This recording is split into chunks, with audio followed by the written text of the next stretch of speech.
암묵적으로 굳이 디테일하게 말하지 않아도 북조선은 핵무기 등이라고 표현하지 않아도 무엇이든지 포기할 수 있으니 대화합시다. 또는 그 말을 하지 않았더라도 내가 당신한테 원하는 게 뭔지를 아는 사람 입장에서 먼저 꺼내진 않아요. 근데 내가 원하는 게 뭔지를 알아. 알았으니까 대화부터 하자고. 명시적 청탁이 없더라도. 그런 거예요. 그런 거. 그런 정도 분위기가 있는 거지. 그러니까 김정은 자체가 이 상황에서 결국에는 올림픽 끝나고 나면 한미연합 군사훈련하고 핵 문제가 대두될 수밖에 없는데 그 상황에서 무조건 문재인 대통령 모시라고 이렇게는 안 된단 말이죠. 그러니까 오라는 말 자체가 우리는 핵폐기의 용의도 있다라고 생각하시면 되는 거예요. 그거를 디테일하게 저는 분석할 필요는 없다고 생각해요. 핵폐기 의지가 없으면 그렇게 안 내려온다. 핵도 포기할 수 있으니 우리가 원하는 걸 달라 이런 거겠죠. 어쨌든 김정은 위원장한테 보고를 했고 반응이 굉장히 좋았습니다. 조선중앙TV가 보도한 김정은 위원장의 메시지. 북과 남의 강렬한 열망과 공통된 의지가 안아온 화해와 대화의 좋은 분위기를 더욱 승화시켜 훌륭한 결과들을 계속 쌓아나가는 것이 중요하다고 하셨습니다. 그리고 또 김정은 위원장한테 삼지연 관현악단의 현성월 단장 등 주요 관계자가 또 만났더만요. 그 장면도 나왔는데 거기에 대해서는 김정은 위원장이 이렇게 말했습니다. 문재인 대통령 내외를 비롯하여 남녘 동포들이 공연을 보면서 뜨겁게 화답하고 환호하여 만족을 표시하였다 하니 자신께서도 기쁘다고 하셨습니다. 비슷해요. 북한 앵커도요. 북한 방송 이제 보도로 나오는 거 보니까 톤이 굉장히 이렇게 막 우리가 느끼는 거부감 있잖아요. 수령님께서는 뭐 이렇게 있는 거 있잖아요. 그 요거 말고 그보다 한층 더 그 삼진악단의 창법이 훨씬 더 대중화된 것처럼 좀 부드러워졌다. 왜냐하면 이게 문화 차이에 의해서 좀 거부감이 생기고 북한 조선중앙TV만 해도 인민들을 선전선동해야 되는 사람들이기 때문에 액센트가 잔뜩 힘이 들어가서 A4 용지 한 장 읽으면 거의 기절할 것 같은. 최순실이 법정에서 판사의 그 모든 그 법에 대한 해석이랄까 법리 판단을 듣고 있는 것만큼이나 힘들잖아요. 우리 그래서 입장에서. 최순실이 화장실 갔다는 그런 소문이 있더라고요. 그러니까 이제 현재로서는 보면 남한과 북한 최근에 그 남한이라는 용어에 대해서도 홍준표가 한번 어그로 끈 적 있죠. 우리를 정체불명의 남한이라고 한다고. 그러면 우리 뭐라고 불러? 대한민국. 사실 이렇게 그러면 불러라. 정확하게 표현한다면 북한이 아니죠. 북한은 북조선이라고 불러야 되고 우리는 한국이라고 부르는 게 정확한 표현이잖아요. 그런데 이게 남북이라는 거를 대조적으로 표현하기 위해서 그냥 문맥상 북한하고 남한하고 이렇게 표현하는 게 자연스러운 표현이어서 하는 건데 그 뒤는 그러면 평소에 그러면 한국을 갖다가 대한민국이라고 항상 정확한 명칭으로 부르는 것도 아니면서 남쪽의 대한민국 이런 뜻이죠. 남한은. 네. 그쪽에서는 남조선이라고 하잖아요. 우리를. 예. 용어를 이렇게 쓰면 되는 것이고. 어쨌건 그런 방식으로 해서 이제 관계가 엄청 좋아지고 있고 그 과정에서 지금 튀어나온 것 중에 하나가 올림픽 때 아베가 와서 문재인 대통령을 만났을 때 한미 군사훈련을 올림픽이 끝나면 즉각 개시해야 된다 이런 식의 메시지를 보내니까 문재인 대통령의 반응은 한미 군사훈련은 내정의 문제다. 아베 총리가 직접 거론하는 건 곤란하다. 뭐 이런 식의 발언. 일본 사람들의 입장에서는 이제 이게 자유한국당의 딱 분위기와 똑같은 방식으로 이제 대한민국의 대통령을 이제 비난하고 있는 거죠. 일본에서 나오고 있는 그 비논리적인 논리가 이겁니다. 한국과 미국이 군사훈련을 하는 게 왜 내정 간섭이냐. 거기에 군사훈련에 참가하는 미군이 있는 태평양 함대 사령부의 그 많은 군인들이 일본에 주둔하고 있는데 어떻게 이게 내정 간섭이냐라고 얘기를 해요. 비논리적인 논리죠. 미국 태평양 함대의 그 미군 수많은 미군들이 일본에 들어가 있는 거는요. 일본하고 미국의 문제예요. 우리가 뭐라고 할 수 있는 미일 간의 문제고 걔네들 내정이고 그건 니네들 내정이고 한국하고 미국하고의 군사훈련 문제는요. 한국에서 벌어지는 군사훈련이기 때문에 이거는 전적으로 우리네 내정이 맞거든요. 왜 남의 나라 일에 감나라 배나라를 하는 게 자기들이 맞다고 그거를 우기고 있는지 만약에 우리나라 사람들이 언론이 정치인이 일본에 주둔하고 있는 미군 빼 군사훈련 합동훈련 하지 마 그러면 내정 간섭이 아니게 되는 건가요? 걔네들 말대로 하면 이거 좀 엉뚱한 논리를 갖고 이건 말을 키우고 있어요. 그러니까 이게 일종의 최근판 식민지 근대화론 같은 건데 이런 표현도 있더라고요. 일본 의원들 중에 한 명이 한반도의 안정을 위한 일본의 역할을 생각해봐라. 그게 무슨 역할이 있어요? 그러니까 한반도의 안정을 위해서는 일본이 빠져줘야지. 저는 이게 한미훈련이 왜 내정 문제냐라고 이렇게 막 칭얼거렸다는 일본 정치인들의 이야기를 듣고 홍준표의 말을 그대로 인용해서 돌려주고 싶었어요. 개가 짖어도 귀찮은 간다. 그랬잖아요. 근데 진짜 중요한 거는 지금 현재 우리가 우리 역사를 통틀어 가지고 북한과 대한민국의 관계가 좋아지면 실질적으로 그들의 일자리가 줄어들어요. 그게 자유한국당 쪽 부류란 말이에요. 일자리가 줄어든다고. 인기가 떨어지면 그 사람들이 지방선거부터 시작해서 모든 선거에서 상당히 많은 의석을 잃으니까 일자리가 줄어드는 거지. 근데 그들의 원리로 따져가 보면 우리나라의 친일파들이 모여있던 집단이란 말이에요. 박근혜 아버지까지도 친일파였단 예, 말이에요. 예. 그 사람들이 지금까지 정권을 유지해온 방식은 친일의 역사를 덮기 위해서 북한을 적으로 만드는 방식으로 계속 유지를 해왔단 말이에요. 그 색깔론이 아직까지도 있고 북한이 시사 프로그램에서 한 4분짜리 프로그램에서 우리가 쓰는 표현이 아니라 그런데 역도 패당 나왔던 그런 내용들처럼 그들은 남북 관계가 좋아지면 그들의 일자리를 잃어요. 먹고 사는 짐에 있어서 당장 타격이 되는 부분이 있어서 실제로 일본의 자민당 의원들하고 자유한국당 의원들이 자민당, 자한당, 계열사 같은 그 의원들이 똑같은 목소리를 낼 수밖에 없습니다. 이게 사실 동북아시아 지역 전체를 놓고 봤을 때 사실 일본은 지금 역할이 점점 사라지고 있어요. 일본의 역할이.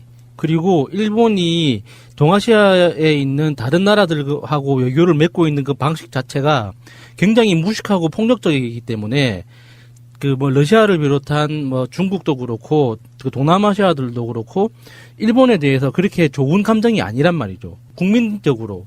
그래서 일본은 지금 미국이라는 뒷배가 없으면은 사실 아시아 지역에서는 존재감이 크다고 할 수가 없어요. 그냥 돈 많은 부자, 인심 없는 돈 많은 부자일 뿐이지 정치적으로나 사회적으로 어떤 영향력을 미치는 그런 국가가 아니거든요.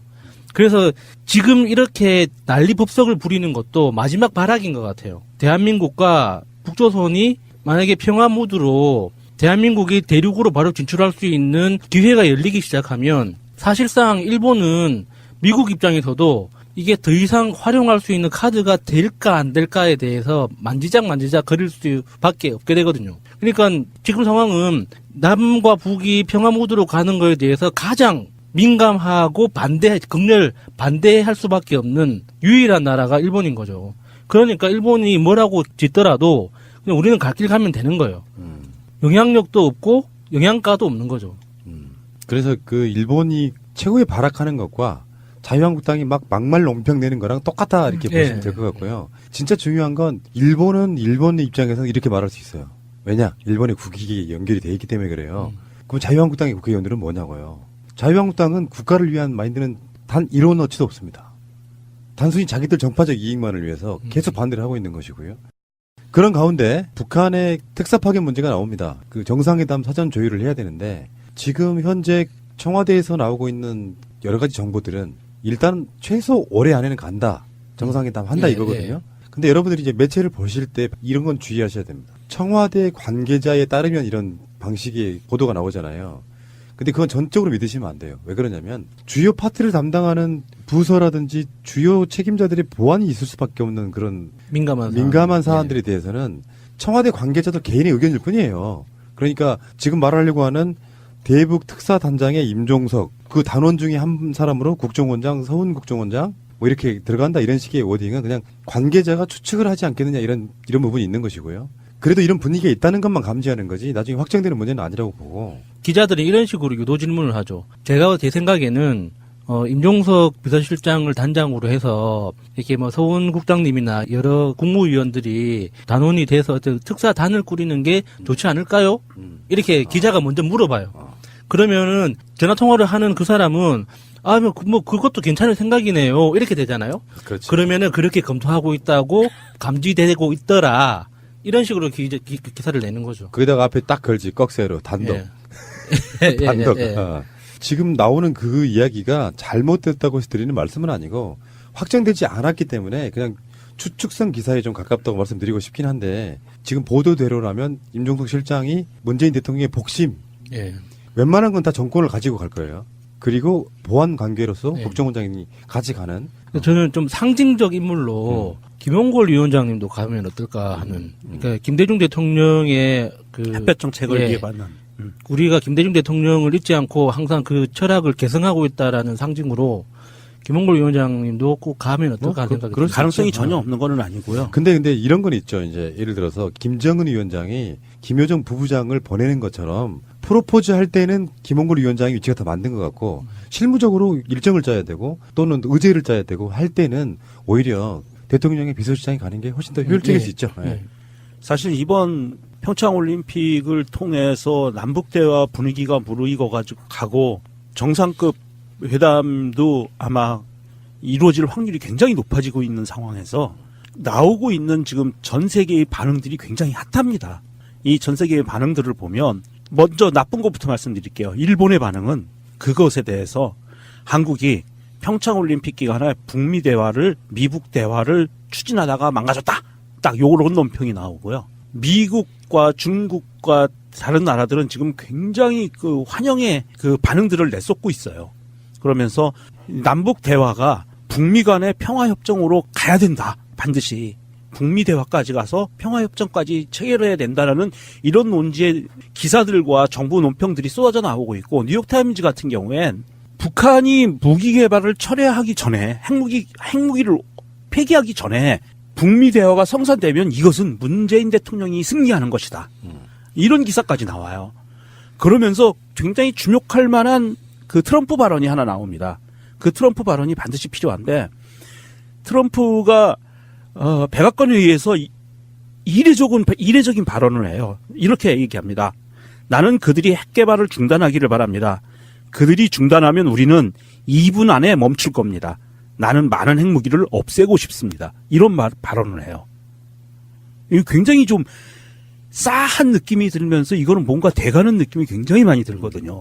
그러니까 이 관계를 김정은을 절대악으로 보고 그들의 거대악으로 보면 설명을 할 수가 없어요. 그렇죠. 간단히 말하면은 지금 북미 대화가 가장 간절한 건 김정은입니다.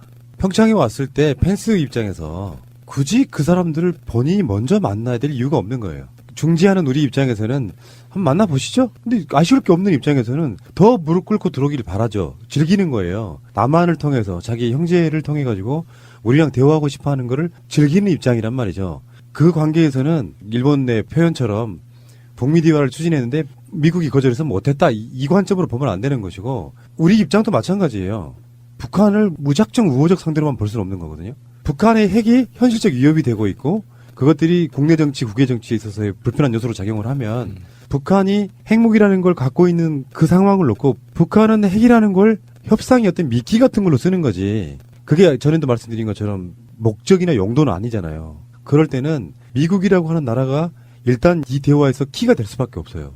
북한이 목적은 미국과의 대화를 통해서 핵무기를 어떤 용도로든 간에 쓰면서 자기들의 이익을 추구해야 되니까 말이에요. 문재인 대통령 입장에서는 최대한 양쪽 다 분위기를 거스르지 않으면서 이런 거 있잖아요. 이전까지만 생각을 하면 아차님하고 야수님이 어마어마하게 싸웠어요. 막 쌍욕하면서.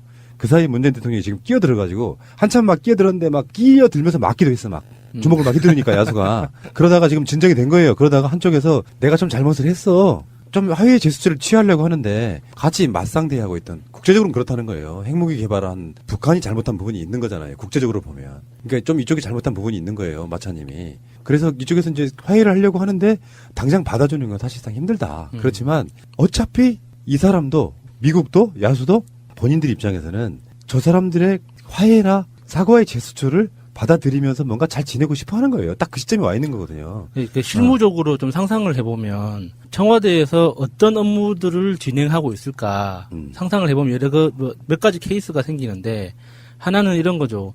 북측에 이번 평창올림픽 이후에 한미 훈련을 안 할 수는 없다는 거를 설득하는 거예요.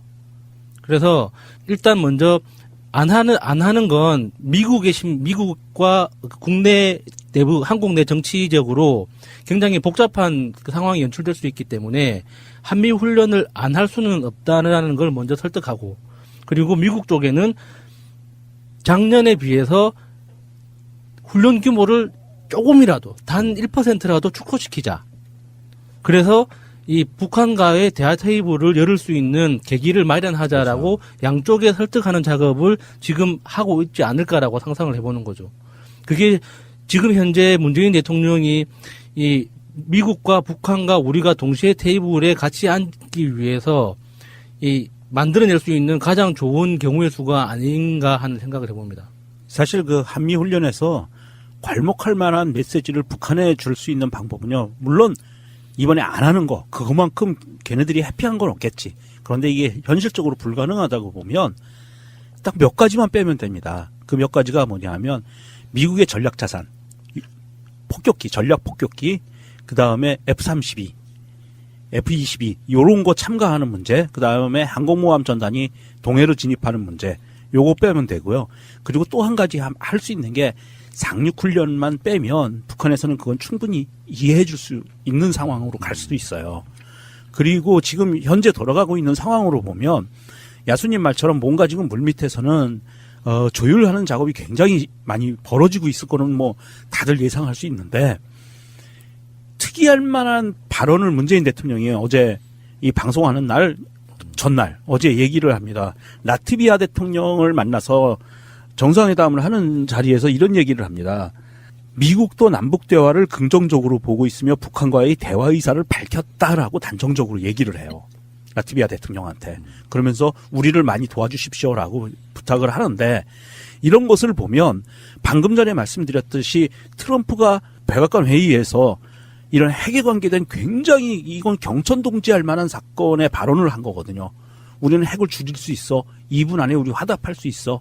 이런 메시지를 던지는 것과 같이 맞물려 가는다고 보고 저는 여기에서 한 발 더 나가서 보면 80년대 들어오면서 미국과 러시아가 핵 군축 협의를 통해 가지고 핵무기를 줄이기로 했었어요. 그리고 그 실제로 이루어졌고 만족할 만한 수준은 아니지만 그런데 이번에 북한의 핵무기와 남북 대화, 북미 대화 이것을 계기로 해서 어떻게 보면 전 세계 핵무기를 갖고 있는 국가들이 전체적으로 핵을 감축할 수 있는 길도 열릴 수 있지 않을까. 그렇죠. 잘만 열어가면 굉장히 좀 긍정적인 신호로 받아들이고 있거든요. 국제적인 명분은 북한이 핵 동결 또는 감축 또는 폐기로 간다고 하면 세계적 여론은 니들 또 줄여 이게 돼야 되겠죠. 그건 맞는 말 같고요. 어쨌건 간에 남북 화해에 있어서의 굉장히 중요한 시점이 온 거예요. 우리들은 그것을 팟캐스트라는 이름으로 다루고 있는 거고요. 한 5년이나 10년쯤 지났을 때는 그때가 굉장히 중요한 시점이었구나라고 또 한 번 인식하게 될 날이 오고요. 우리가 나이를 들어서 노인이 됐을 때 그때 이러이러한 일로 뭐 김여정 이야기 나올 거고 최순실이 출소할 때쯤. 그때쯤 뭐 그런 얘기가 나올 거라고 생각이 들어서 저는 농반 진반 이런 얘기 한번 해보고 싶어요. 만약에 트럼프가 나름 양보를 하고 내적 관점에서 찍어 누르는 것 말고 자기 자신의 인내를 통해 가지고 북한의 핵을 폐기할 수 있다면 저는 트럼프가 노벨 평화상감이라고 생각합니다. 10개 줘도 된다고 봅니다. 알겠습니다. 새가 날아든다는 여러분들의 하트를 먹고 삽니다. 잊지 않으셨죠? 에피소드 제목을 누르고 플레이가 되면 오른쪽 위에 하트를 꾹 눌러주세요. 오늘도 감사합니다. 더 많은 분들이 들을 수 있도록 하트 꼭 눌러주세요. 추석 특집 지방선거와 재보궐선거 민심 우리 새가 날아든다가 광주에 파견한 특파원 한 분 계시죠. 역사상 가장 재미있는 호남권 인사 이춘문 포rum광주 공동대표님 나오셨습니다. 어서 오십시오. 예, 안녕하십니까. 예, 어서 오시고요. 날씨가 굉장히 춥습니다. 예. 오래 살진 않았는데 뭐 이런 추위 처음 겪어보는 것 같아요, 사실은. 그래서 광주도 그래요? 예, 굉장히 춥습니다. 오늘은 좀 낫죠. 예. 그런 평가 마음에 드세요? 역사상 호남 너무 과찬이신 것 같은데. 호남 출신 중에 가장 재밌는 분. 혹시 뭐 이런 거 가지고 막 그 팟캐스트 품평대 이런 거 하면 혹시 출품을. 나오실 때마다 반응이 진짜 좋아요. 구수한 매력. 그러면서도 인간미 풍기고 솔직하고. 그리고 가식이 없고 뭐 이런 거지. 지금까지 많은 분들이 좋은 평가를 해주고 계십니다. 자, 어차피 이 방송은 이제 설 밥상에 예, 올라가야 되는 바로 그런 이야기들인데 정치는 확실히 생물이더라고요. 그 사이에도 당이 쪼개졌다 깨지고 민심도 뭐 지지율이 떨어졌네 올라갔네 또 이야기하고 있고 뭐 계속 이런 식인데 문재인 대통령 출범 첫 해에 비해서 그렇게 민심이 크게 달라진 것 같지는 않아요.